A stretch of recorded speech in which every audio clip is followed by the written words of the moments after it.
यहाँहरू सम्पूर्णलाई नमस्ते मेरो तर्फबाट।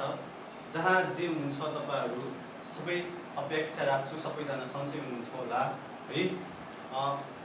स्टे सेफ, स्टे हेल्दी है फ्रम दि कोभिड-19 है। भनिन्छ नि बाढी पहिरो रोकियो है, आँधी हुरी छेकियो, यो जाबो कोरोना के हो र 10 रुपियाँको मास्कले छेकियो है त। सो हामी जहाँ छौँ जे छौँ सबैजना स्वस्थ छौँ भन्ने शुभकामना व्यक्त गर्न चाहन्छु।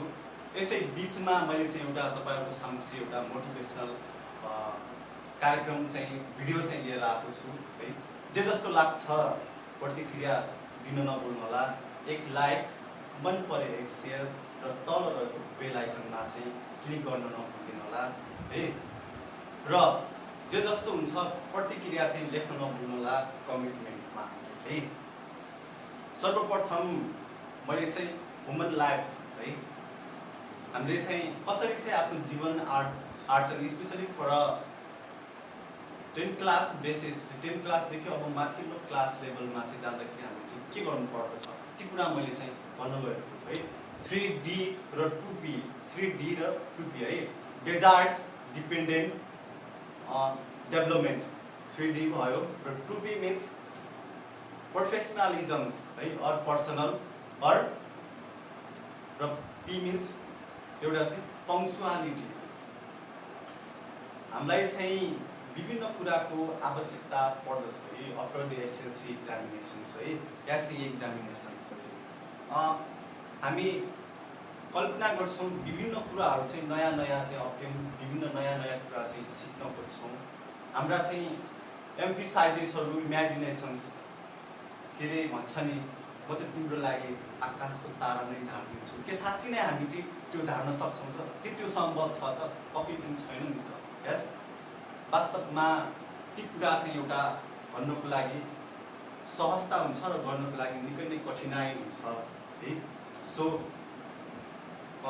त्यो सपना जायज सपना देख्नु जायज नै हो है, जसमा मलाई लाग्छ जुन कुरा चाहिँ हामी गर्नै नसक्ने हुन्छ त्यो कुरा देखेर जस्ट सपनामा मात्रै रहनेछ है।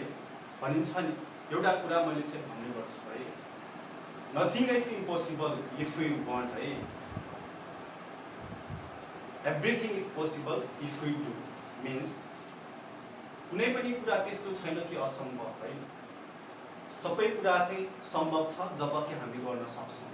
यस भनिन्छ नि देयर इज दिस सेम, नेपालीमा मैले फेरि एउटा चाहिँ फेदो भन्ने गर्छु।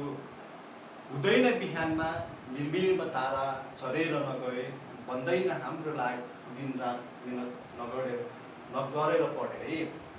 हामीलाई चाहिँ लकडाउनले धेरै हामीलाई चाहिँ टाइम युटिलाइजेसन्स गर्नको लागि दिएको छ है। विभिन्न हामीसँग चाहिँ टेक्स्ट बुक्सहरू दिएको छ, हामी त्यो बुक्स पढौँ न। मैले चाहिँ बुक्सलाई मात्रै म चाहिँ ध्यान दिँदिनँ। यस तपाईँले चाहिँ युट्युबमा जानुहोस्, डिफ्रेन्ट चाहिँ कुराहरू सर्च गर्नुहोस् है, जसले चाहिँ तपाईँको लाइफलाई चाहिँ मोटिभेट गरोस् है, मोटिभेट गरोस्, जहाँ चाहिँ तपाईँले चाहिँ नलेजेसहरू चाहिँ अपडेट गर्नु।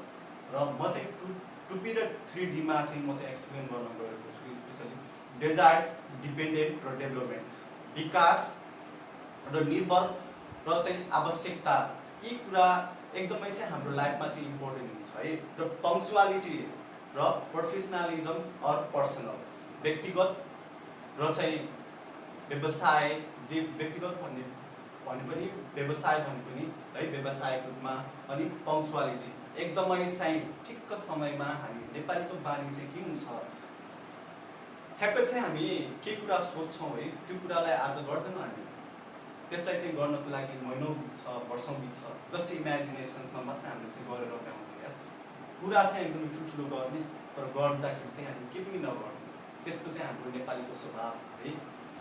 र हामी चाहिँ एकदमै हिरो स्टार्ट बन्न खोज्ने क्या, राइट।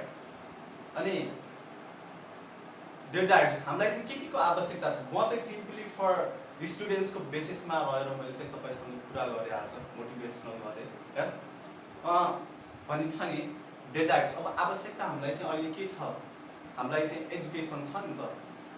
हामी के प्रिप्याक्चुअल छौँ र हामी चाहिँ जब गर्नको लागि छैनौँ नि त यस वी आर नट सो हामी चाहिँ फर्स्ट अफ अल हामीले चाहिँ पढ्नु पर्यो हाम्रो चाहिँ प्रोफेसनलिजम्स के हो हामीले चाहिँ स्टडी गर्ने बेसिसमा है हामीले चाहिँ पढ्नुपर्ने धेरै छ नि त हामीले चाहिँ पढिसके पश्चात बल्ल पो हामी चाहिँ केही कुरामा चाहिँ त्यसपछि हामीले चाहिँ आशा राख्नु नि त हामी चाहिँ पढ्दै नपढ्ने अनि त्यसपछि चाहिँ ठुला ठुला चाहिँ सपना इमेजिनेसन्स गरेर हामीले चाहिँ के फलदायक हुन्छ फ्लोरिस्ट हुन्छ हुँदैन नि त यस सो मैले चाहिँ तपाईँलाई अनि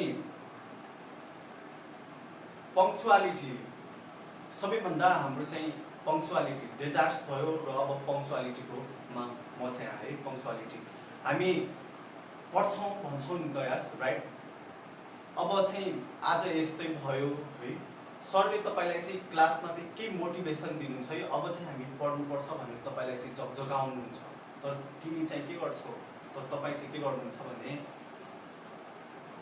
सरले चाहिँ पढ्नु भन्नुभयो अब सर यो क्लासदेखि जाने बित्तिकै म चाहिँ यस्तै पढ्छु सबै बुक चाहिँ मैले कन्ठ गरेर दिमागमा राखिदिन्छु भनेर हामी चाहिँ इमेजिनेसन गर्छौँ त्यो त खालि चाहिँ भन्ने मात्र हो नि त प्र्याक्टिकलमा हामी चाहिँ गर्दैनौँ किनभने हामी चाहिँ एउटा चाहिँ सोच्ने एउटा व्यक्ति हो नि त जान्ने बुझ्ने हामी चाहिँ बहुबौद्धिक प्राणी हो नि त यस अनि सर जाने बित्तिकै साथीहरू चाहिँ फेरि चाहिँ भेटघाट एक ठाउँमा जम्मा हुन्छ क्लासमा त्यसपछि हामी चाहिँ के गर्छौँ फेरि नयाँ नयाँ कुराहरू चाहिँ कसैले फिल्मको कुरा गरिदेला कसैले केही कुरा नयाँ निकालिदेला हामीलाई चाहिँ त्यही कुरामा चाहिँ हामी बुझ्छौँ ठ्याक्क घन्टी लाग्छ राइट घन्टी लगाइसके पश्चात मैले चाहिँ सरले यस्तो यस्तो भन्नु भएको थियो मैले चाहिँ पढ्नु थियो फेरि अब चाहिँ गएर ठ्याक्क अर्को सर आउनुहुन्छ फेरि उहाँले चाहिँ पढाउनुहुन्छ फेरि अब चाहिँ म चाहिँ तिमीहरूले चाहिँ तपाईँहरूले चाहिँ के सोध्नुहुन्छ भने अब म चाहिँ के घर गएर म चाहिँ पढ्ने छु है भन्नुहुन्छ अनि घर गइसके पश्चात तपाईँहरूले चाहिँ के गर्नुहुन्छ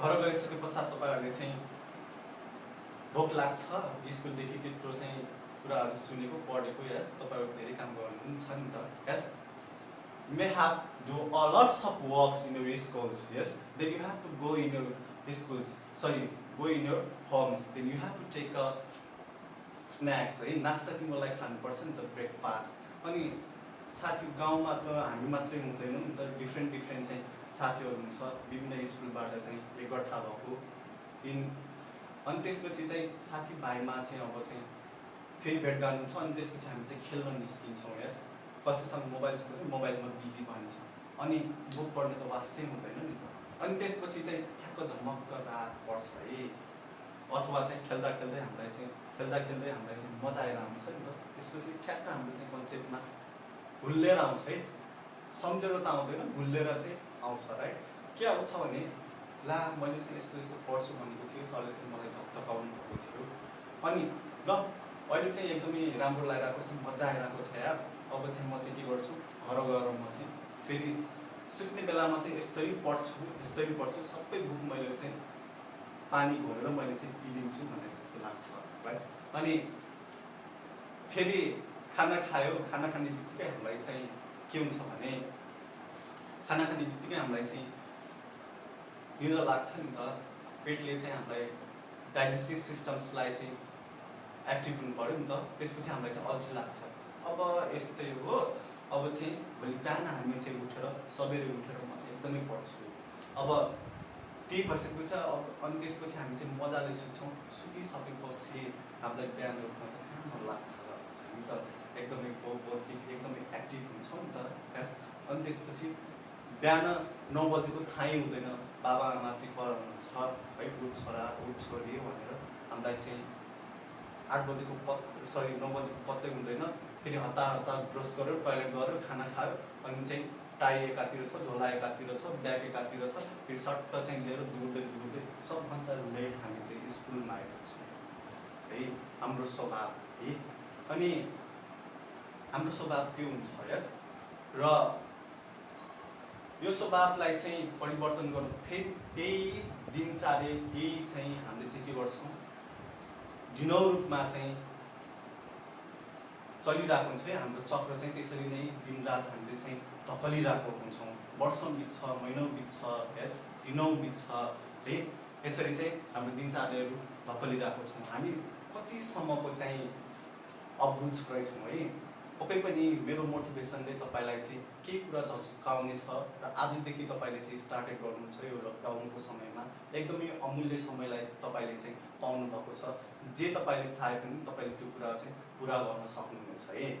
सो द्याट अनि यो त भयो पङ्क्चुअलिटीका कुरा। हामी चाहिँ एकदमै पङ्क्चुअलिटी जुन कुरामा हामी जे कुरामा चाहिँ एकदमै निष्पक्ष रूपमा चाहिँ के अरे तोकिएको समयमा यदि हामी चाहिँ पुग्न सक्यौँ, त्यही समयमा चाहिँ हामी गर्न सक्यौँ भने त्यसपछि हामी चाहिँ के गर्न सक्छौँ, एउटा सक्सेसिभ बन्न सक्छौँ है।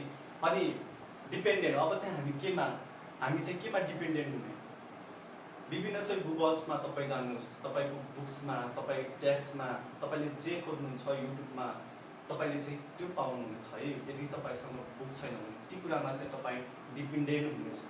अनि डेभलपमेन्ट अफ विकास कसरी गर्ने, त्यसरी जब तपाईँ चाहिँ पङ्क्चुअलिटी हुनुहुन्छ है, प्रोफेसनलिजमले, त्यसपछि तपाईँले चाहिँ आफ्नो करियर्सलाई चाहिँ डेभलप गर्नुहुन्छ, स्टडी बेसलाई चाहिँ हायर स्टडीमा चाहिँ कन्भर्ट गर्न सक्नुहुन्छ है। यसरी त भए 2P र 3D का चाहिँ हाम्रा जीवनका एकदमै महत्त्वपूर्ण फिचर्स भनौँ या क्यारेक्टरिस्टिक्स है त। हस् त आजलाई यति। जे जस्तो लाग्छ प्रतिक्रिया लेख्न नभुल्नुहोला है।